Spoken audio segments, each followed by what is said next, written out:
ज्ञान का अहंकार। राजेश बड़े शहर का पढ़ा लिखा युवक था। उसे अपनी पढ़ाई लिखाई पर बहुत घमंड था। इसी कारण वह कम पढ़े लिखे या अनपढ़ लोगों का अक्सर मजाक उड़ाया करता था। उसकी मजाक उड़ाने की आदत से बहुत लोग परेशान थे, लेकिन राजेश को लगता था कि कम पढ़े लोग तो बेकार होते हैं। वह ऐसे लोगों को अपनों से तुच्छ समझता था और कई बार उनकी कड़वी बातें बोल दिया करता था। राजेश को भी एक बार ज़रूरी काम से अपने ननिहाल जाना पड़ा। वह एक छोटा गांव था जहां पहुंचने के लिए एक नदी को पार करना पड़ता था। राजेश जब नदी के करीब पहुंचा तो उसने नदी पार करने को एक नाविक को बुलाया। राजेश जिस नाव में सवार हुआ उसमें पहले से ही एक सज्जन पुरुष बैठे थे। थोड़ी दूर चलने के बाद राजेश अपनी आदत के अनुसार घमंड में चूर होकर नाविक से पूछने लगा, क्या तुम्हें व्याकरण के बारे में कुछ पता है? नाविक ने नाव में जवाब दिया और बोला, नहीं, मुझे व्याकरण के बारे में कुछ नहीं पता। घमंड और अहंकार में चूर होकर राजेश ने कहा, तुमने तो अपनी आधी जिंदगी व्यर्थ में ही गंवा दी।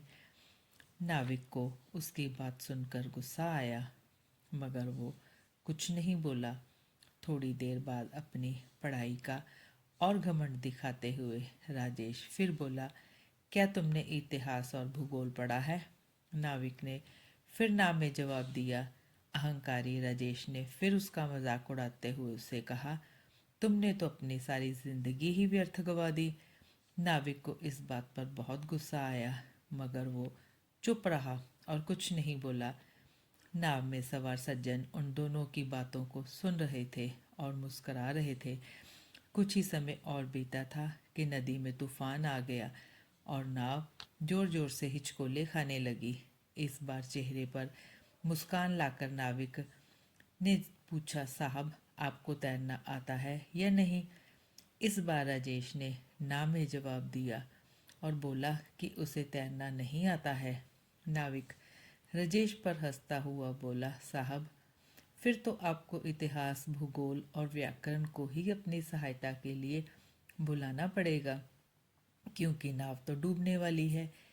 इतना कहते ही नाविक नदी में छलांग लगाने लगा। अब वो सज्जन व्यक्ति पहली बार नाविक से बोले, उसे मुसीबत में किसी व्यक्ति को छोड़ना नहीं चाहिए। नाविक उस सज्जन की बात मान गया और उन दोनों ने मिलकर राजेश की मदद की और उसे किनारे पर ले गए।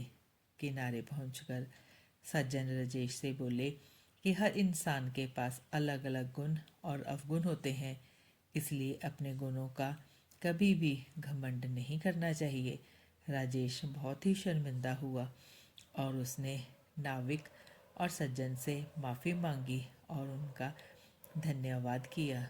उस दिन राजेश को अपनी भूल का एहसास हुआ और उसने हमेशा के लिए घमंड ना करने की कसम खाई। हर व्यक्ति के पास अपने अपने गुण और अवगुण होते हैं, इसलिए अपने गुणों पर कभी घमंड नहीं करना चाहिए। ये बात राजेश को अच्छी तरह समझ आ चुकी थी।